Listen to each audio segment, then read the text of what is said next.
You good? All right. Well, good afternoon, everybody. My name is Kyle Andrus, and we'll talk a little bit about EVIL, a little bit of hunting. Just a quick disclaimer, of course, opinions expressed in the presentation are just my own. Please don't sue me, company.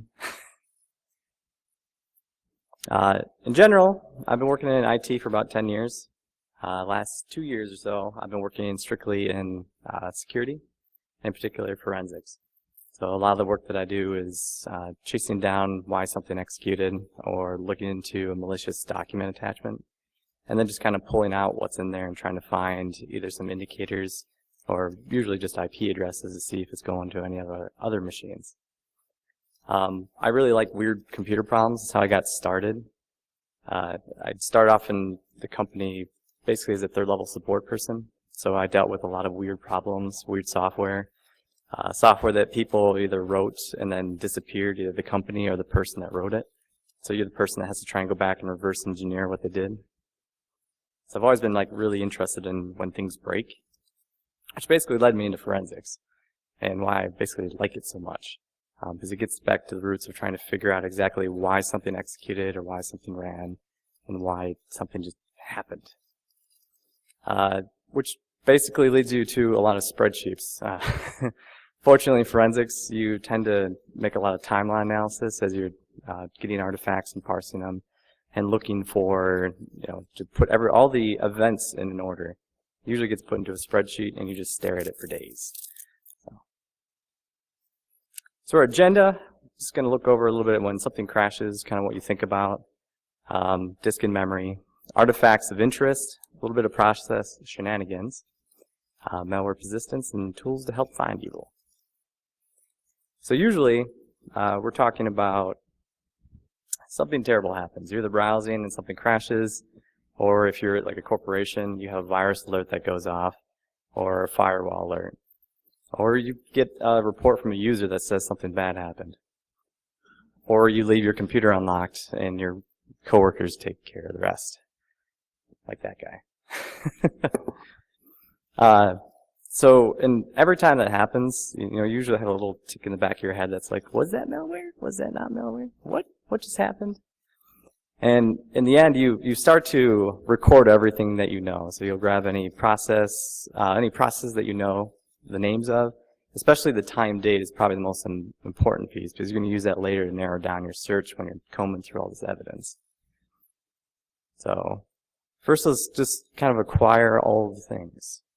So we'll talk about disk and memory acquisition. How many people here actually have acquired disk and memory? Okay. So there's a bunch of tools and some ideas kind of behind it. So first, if we're talking about disk, you can kind of think of full disk or targeted or sniper. And the idea is if normally during an investigation, you might grab a hard drive, you plug it in, and you image the entire drive. It takes a lot of time. Usually, if you're dealing with malware or something that you kind of want to get a fast answer. And so you're going to target just forensic artifacts that you know are going to give you a big bang for your buck.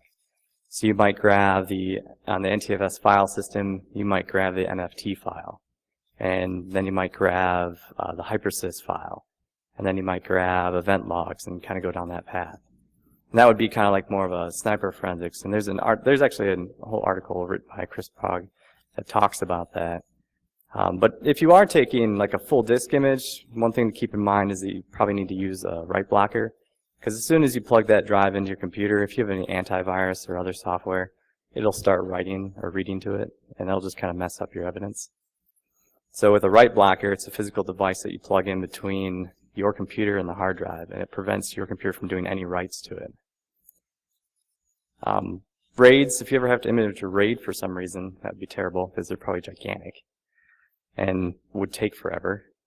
But usually you use a logical because if you try to grab physical drives one by one, you're not going to be able to put all that back together. And if you do, you probably have specialized, expensive software.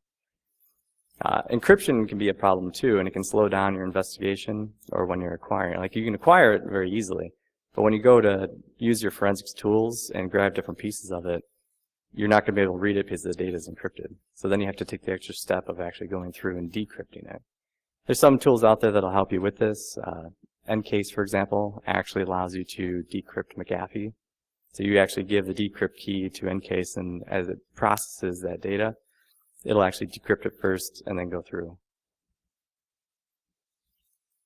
So in doing disk acquisition, there's a couple of tools I've just run across that I've used. There's a lot out there in general.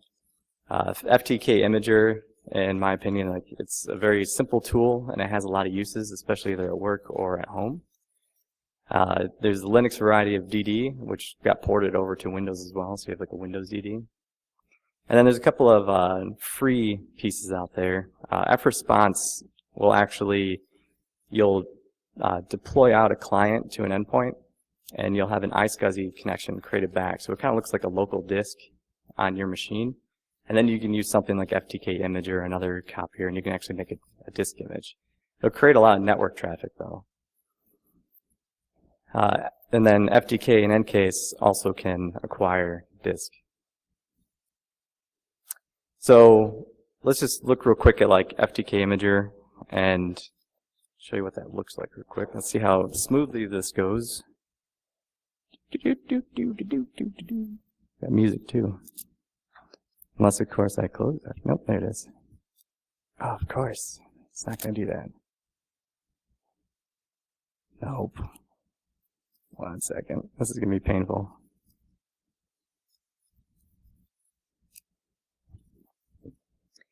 So this is FTK Imager. And what's kind of nice about it is if you wanted to, you can mount your own hard drive or image. And when you do that, so I can select here. I don't know if you guys can see that. So for example, I have my 500 gigabyte SSD drive. I'll select that one. When I mount it, I'll actually see it at a pretty low level. So I can open up my partition. Whoops, not unallocated. We don't want that. Go to the root of the drive. And then from here, like if we were doing like a sniper forensics type, we would actually use this tool after mounting the drive. And we could just, like, for example, acquire the MFT file that's right here. And I could just export that file to a location that I want. Or if I was on a live system, you could pop it open. You could create a disk image. And you could select it like so. Again, selecting that image, the drive you want, and then your image destination. So you can kind of choose different formats. Most times you're just going to use RAW. You'll use RAW because a lot of the tools out there can deal with RAW very easily. Another common one that you'll see is this guy, EO01, which is used by Ncase. It actually does a lot more metadata and also does compression, so your images are a little smaller, but other tools sometimes don't know how to deal with that. So if you're using like open source tools, they might break. And then basically that's it. You can also add in a little metadata to the image, which you can add case numbers, yada yada. I usually don't. Just take the image and go. Taking a full SSD drive can take a couple of hours.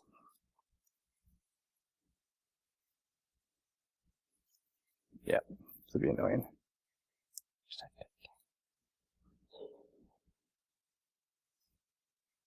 Of course not.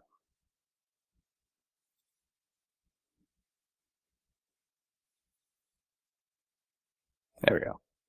All right, and then when we get over to memory acquisition, you kind of have another idea where you can either, well, usually you're just going to take a full memory dump, which usually isn't a problem, but what's happening, of course, is memory image, or the amount of memory you have on your system is getting bigger and bigger.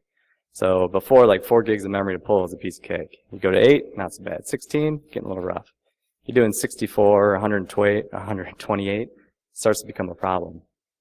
So another option that you can have when you're pulling memory is you can do live analysis. So you can have a client on the endpoint.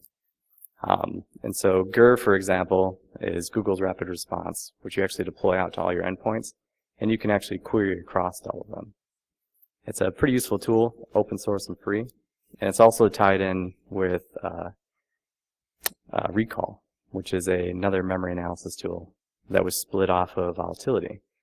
You can also use Redline Collector. Redline is a tool made by Mandiant. It very easily, you can parse and then have it analyze your memory image and kind of give you some results real quick back. But you can also make a redline collector, which is pretty interesting, because you can collect from the machine not only the memory artifacts that you want, but you could also do disk.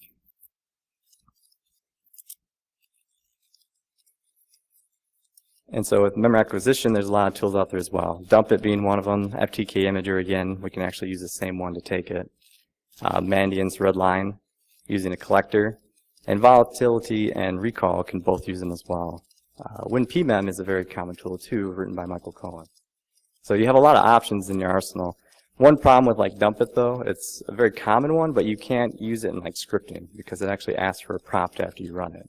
It's a very simplistic tool. Once you run it, it basically just dumps the memory image in the same directory, but it's going to expect you to run it and then click yes.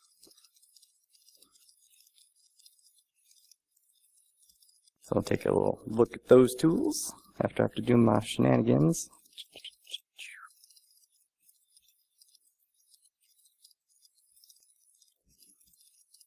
So jump back to, it's actually hard to see in this thing. There we go. So my FTK Imager, you can easily just do file and capture memory. And then dump it.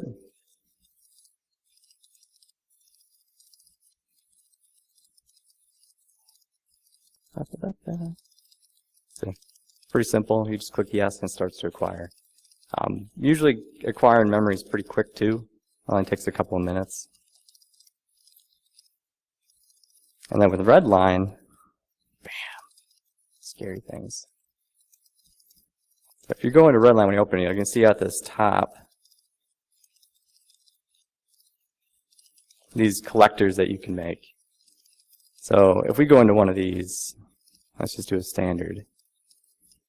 So first off the bat, you can just click this option, which will basically acquire a full memory image and do some analysis. It'll also grab some other artifacts. But if you actually click the edit script, you're going to have a whole bunch of options that you can go after. By default, the strings is always going to be left unchecked. So it's a good thing to grab, but it will slow down when you do acquisition. But it's pretty useful after the fact. And then you can also see in the same collector, we can do disk, system, network, and a few other things. So we could add these if we wanted to into our collector. I already got one of these made and kind of what it looks like. So when you get done, you basically get this directory of scripts here. And all you have to do is run the redline autobat. And then it'll kick off and do everything that you put in the collector. So pretty useful if you just want to hand somebody a thumb drive and tell them to plug it into the machine, run the script, and you're going to acquire everything that you need to do your investigation or start hunting around.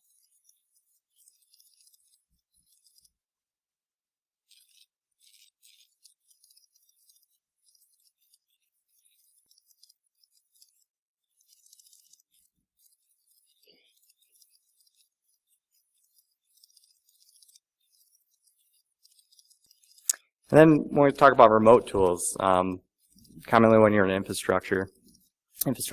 corporation, your assets are going to be scattered all over the place. You're probably not going to have physical access to go to it and get it. So one poor man's tool you can use is PSExec in a Windows share. Anybody here familiar with PSExec? Yeah. Really useful tool. Allow you to basically either run a remote command on a Windows box, or you could log into it with like a command shell. And so one option you can do is using admin prompt on your system. You can run PSExec and then, first you want to do xcopy so you can copy over script to the machine. Then you could run PSExec for like the redline collector. It'll collect memory and everything else that you need, and then you can xcopy it off of there. You are going to make a little bit of noise on the host machine, but for you, it's going to be worth it because at least you get instantly a copy of memory that you can start working with. You can also use DD and Netcat. They've both been ported to Windows, so if you're more familiar with that, you can do that as well. And then if you have bags of money, you can go with fresponse, which is, you can also acquire memory.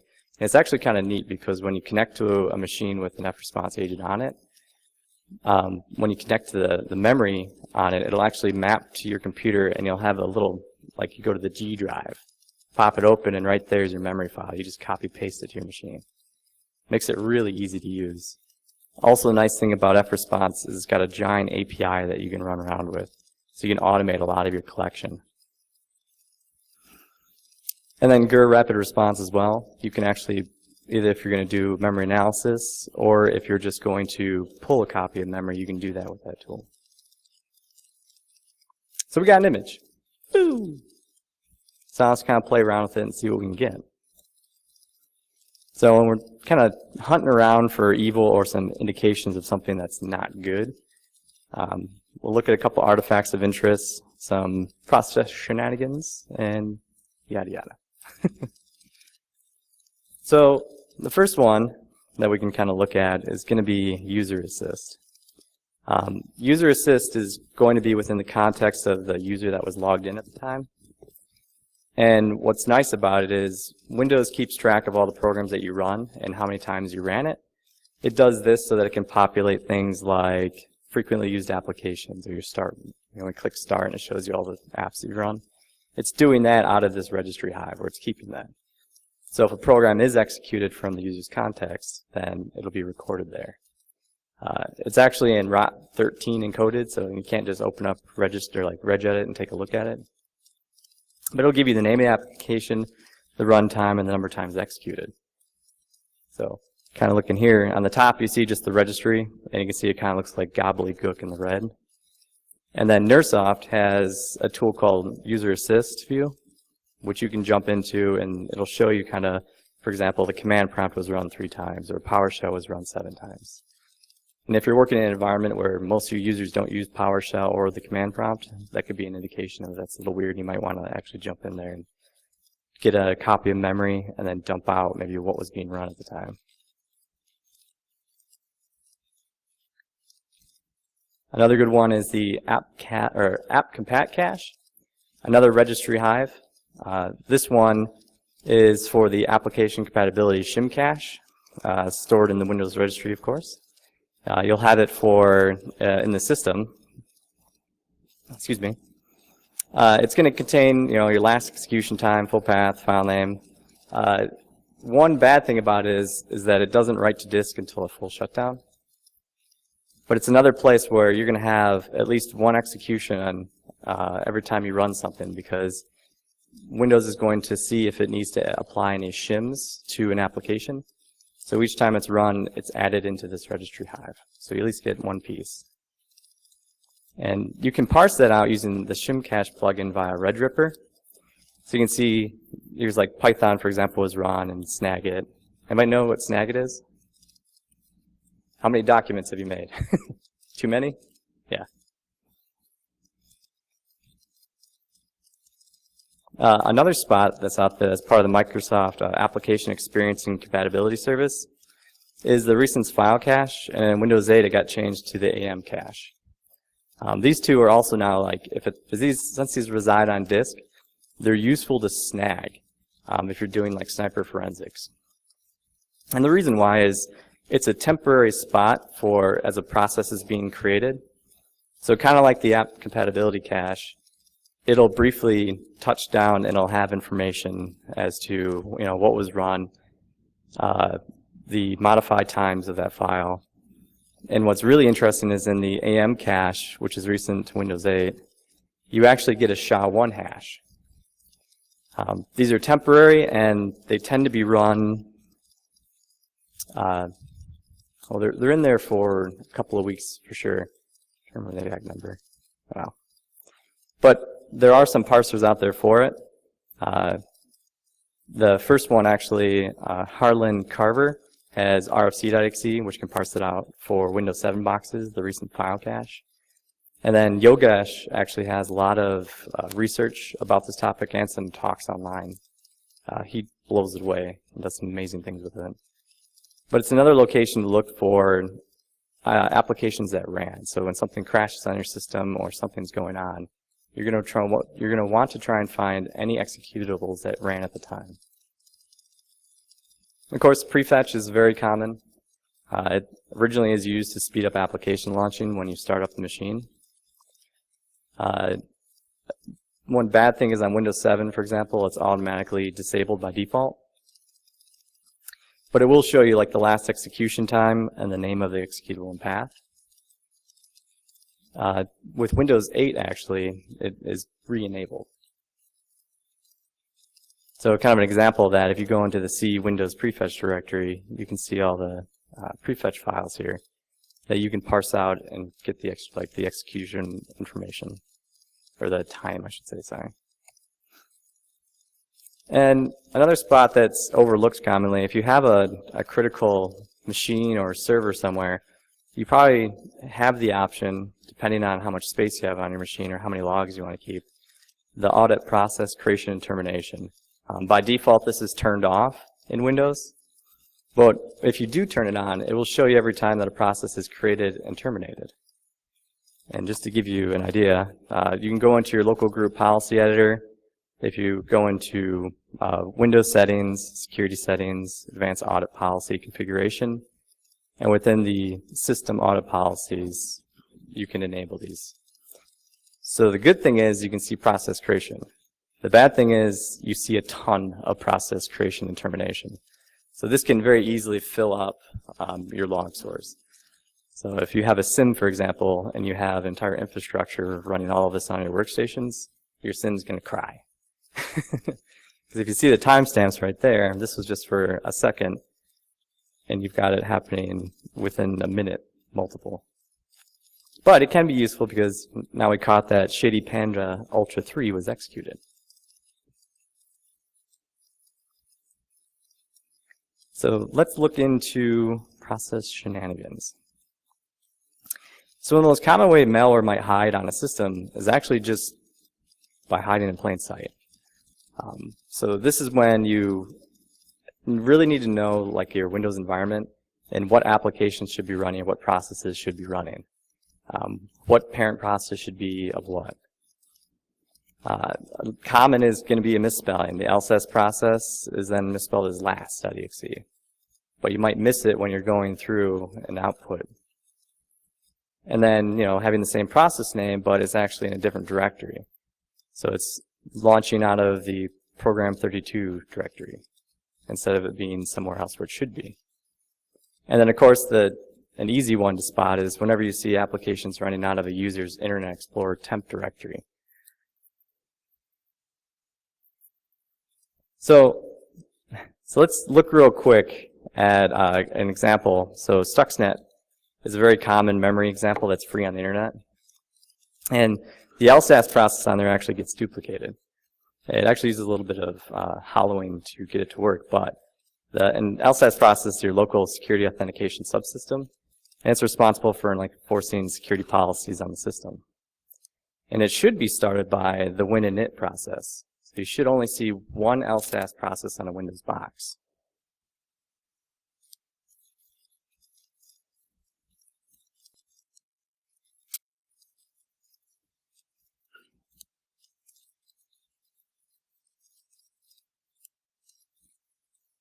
Awesome, it's like messed up.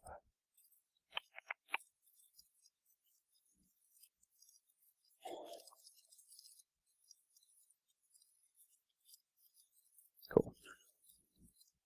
Okay. And I'm working right now out of the CIF workstation, which has a variety of tools, especially for forensics.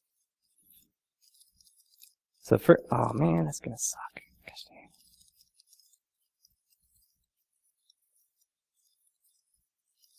Live demo fail.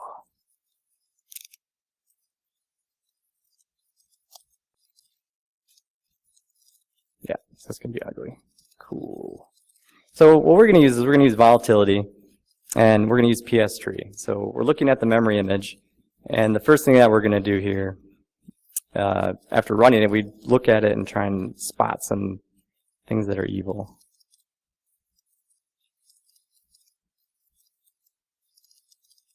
Okay.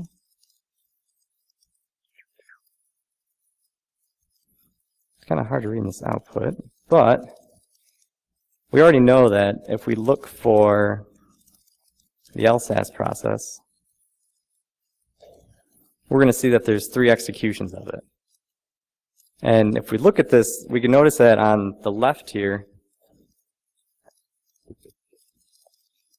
I can actually highlight. So this is going to be the actual process PID, and this is going to be the parent ID that launched it.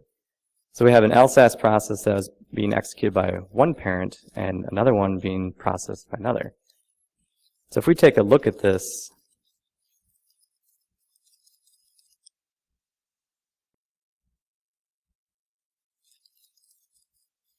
so we can see that process 624 is actually the win login.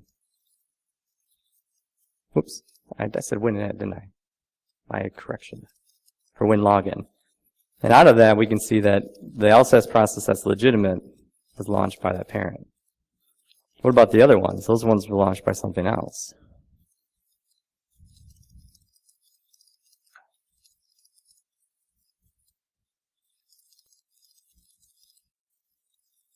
So I'm looking at this output.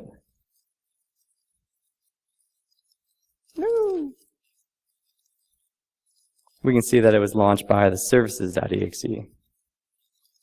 So services.exe, for some reason, is now launching LSAS. It's not a good indication. So, one, we would probably pull these processes out of memory using volatility like procdump, and we can submit those for further analysis to confirm if they're evil.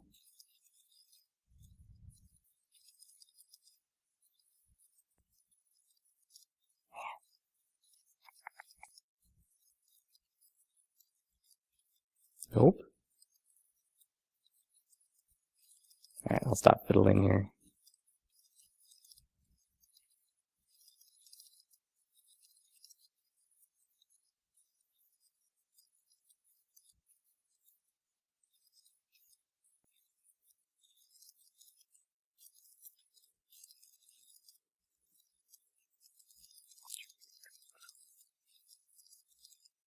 Doing like a PowerPoint slide shuffle. Another thing that can happen is, of course, hooking. Hooking isn't evil by its nature, but it can be used for hooking, or it can be used for evil. A lot of the times when you're using like a Windows debugger, it's going to hook into certain function calls, messages, and events within the operating system.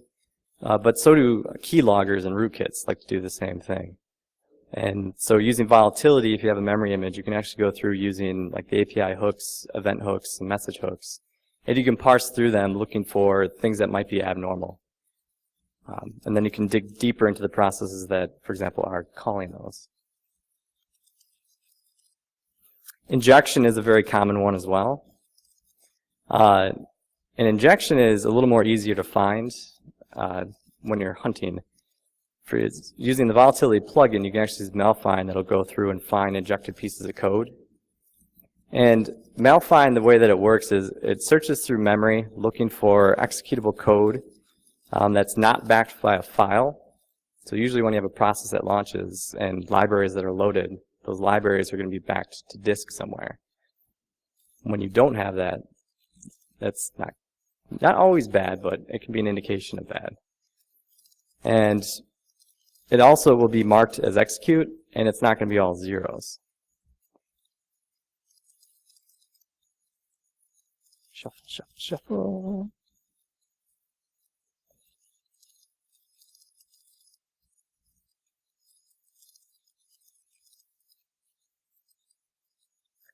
So if we run malfind using volatility, so in this one actually should, it'd probably help if I'm in the right directory.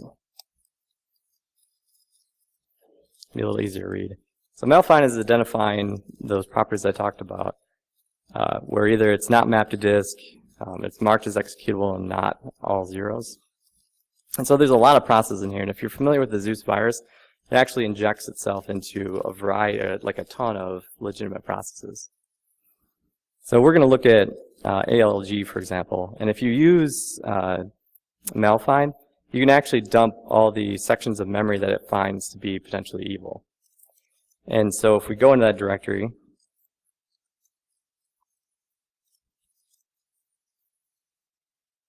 this dump, for example, which we identified,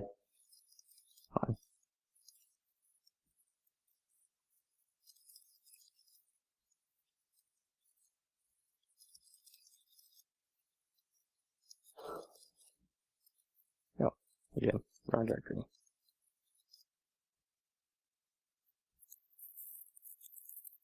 So we identified two sections of memory. The first one we know right off the bat is more than likely or worth our attention because there's an MZ header, which is usually a portable execution. So if we pull this out of memory, we can actually put that up to like a malware analyzer. A very common one, for example, is like VirusTotal. So if you upload to VirusTotal, it'll do a dynamic analysis of the code you submitted. It'll also look for any antivirus hits. So when I uploaded this section of memory, it actually this one, it actually got hit with 37 out of 52 antiviruses picked it up. So definitely evil. And then to get a little more detailed, because that's just this process section, you can also go into relationships and we can find other hashes that this hash was also seen with it after it was. And so we can see here that it was Zeus.zip. So now we have an indication that Zeus is on that system.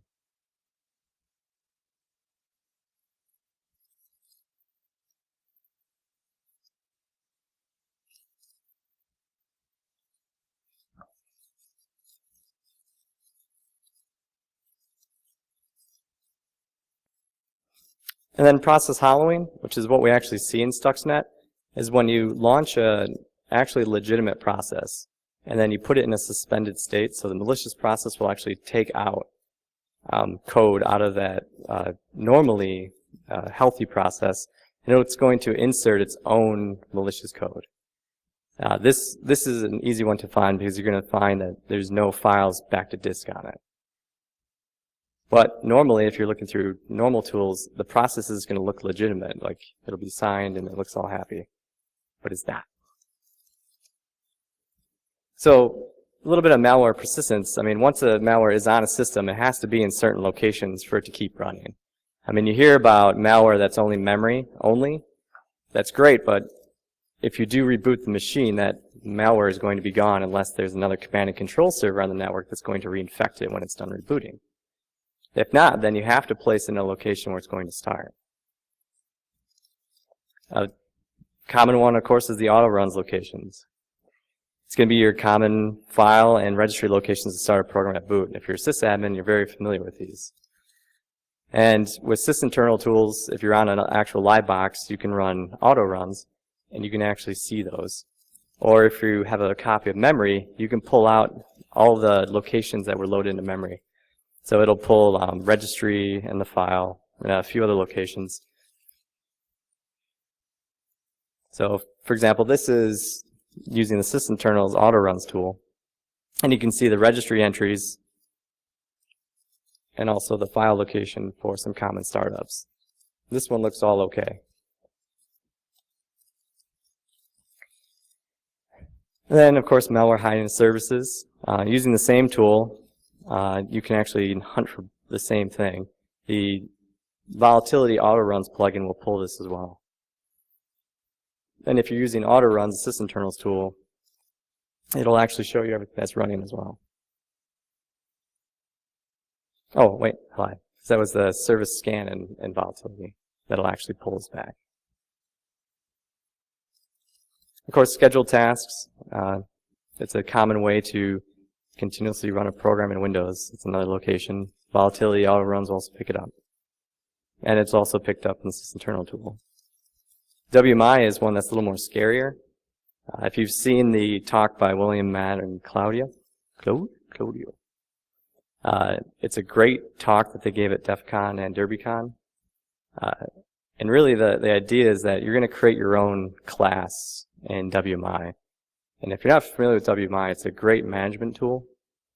You can query system information, you get computer networking information, and other tools. And applications can easily add their own classes to do that. A great example would be Dell, for example. They have a provider that you can add that adds their classes.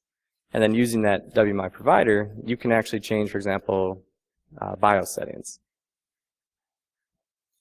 And so one location is when you create an MOF file or a managed object file, you're going to have an event filter, which essentially is kind of like what's going to trigger this. So that could be time, that could be a listener for some other event to happen, clicking a key.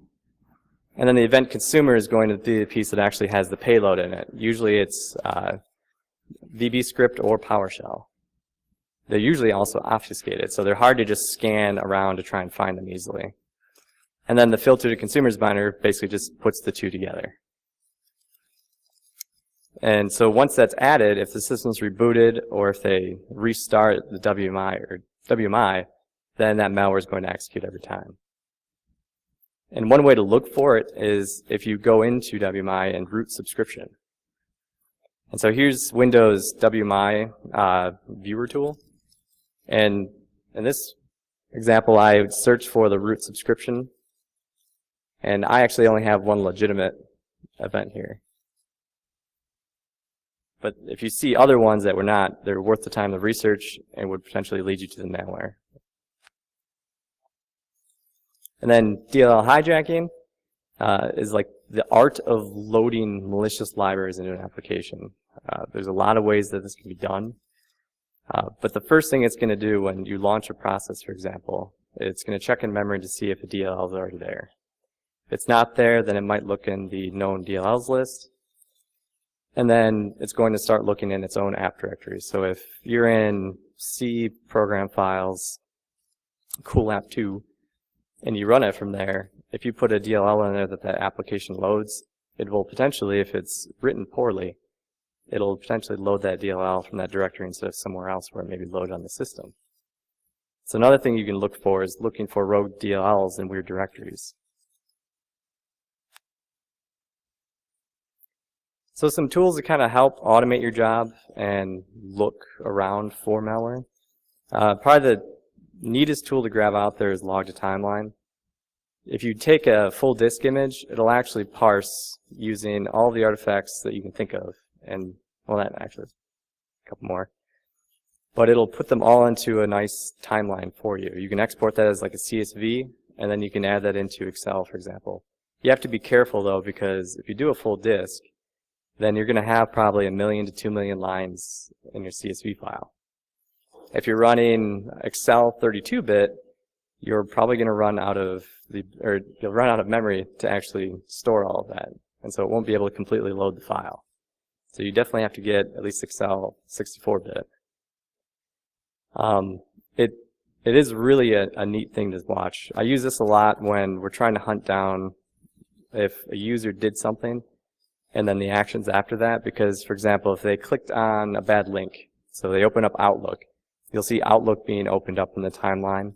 And then if they clicked a document, you'd actually see the document either hit disk, or if it was launched, you'll see it in the parameter. Then you can see it just as you're going through the timeline, the disk from the MFT file that was parsed will show you where different pieces of malware may have dropped. So it gives you just, it's kind of nice. So, for example, on this one, we're actually showing deleted registry entries, the user sys key. It also parsed out the flash cookies and McAfee AV logs. So it's a really cool tool to play with. Bulk extractor is another one. It's very fast and quick to use. One of the things that makes it fast is that it's multi-coreware. So if you have more cores on your system, it'll parse an image file faster. But it'll scan looking for URLs, IPs, domains, credit cards, zip files. The neatest thing it does is histograms. Like if you're looking for IPs, this would be a great place because you can see in the histogram there's only like one going to here. You're going to see a whole bunch going of hits for usually the host IP, and then usually if it's in like a domain, you just see domain controller IPs and everything else. Other useful like artifacts or information you get out of here is the domain histogram, which will show you all the domains, like the most commonly hit ones. And also URL. You can actually pull out Facebook conversation out of this too. It's got a ton of plugins. Another useful piece is it'll actually pull out network packets, and it'll build a PCAP. So you can open up the PCAP file and do analysis there, like in Wireshark. Volatility, I've probably said it 20 times. It's a free tool. from the Volatility Foundation. They're constantly adding new plugins, new parsers for as the operating system is advanced. Windows 10 has already got some functionality. Incredible. Probably the most used pieces of it is when I'm dumping like a DLL out. There's a plugin for called dump or DLL dump. There's one for like proc dump, dump files. It's really useful, especially if you're searching for like a file that was or like something that was opened that might still be in memory, but they deleted it off disk. You could actually do a file scan using volatility, and then you could remove or you could export or dump that file out to disk and analyze it. The SIFT workstation, extremely powerful. It's basically like the Kali Linux of the blue team world. It's just jam-packed with every tool that you can think of to parse almost anything. A lot of standalone parsers, and also tools like log to timeline and bulk extractor. And then malware.com and VirusTotal are common malware analysis services if you don't have something in-house. If you're a larger corporation, you might be using Wildfire. And now they have a new product called Autofocus, which is kind of neat because Wildfire will do your dynamic analysis of any executables you send. So if you're trying to check, is this evil, you'll send it over, it'll do the analysis and come back. But it also has a piece called Autofocus, which is kind of like Palo Alto selling back all the customers' data that they're sending to Wildfire. And then you pay a subscription of like $30,000 or some ridiculous amount of money to get access to it. But the really neat part is that it'll do analysis across the board. So if you're in like a utility industry, then it'll show you all the other utilities and things that are hitting their network. And they'll relate it like, oh, you saw this malware that you sent to us. That's actually a part of this campaign that's going on and hitting this industry. So it's a really cool tool to use. And FireEye from Mandiant also does similar functionality. One thing I like about malware.com is it gives you a nice view, and it actually gives like screenshots of the malware. So it'll have a sandbox for XP and Windows 7. So when it runs the malware, if anything pops up, it'll show it to you.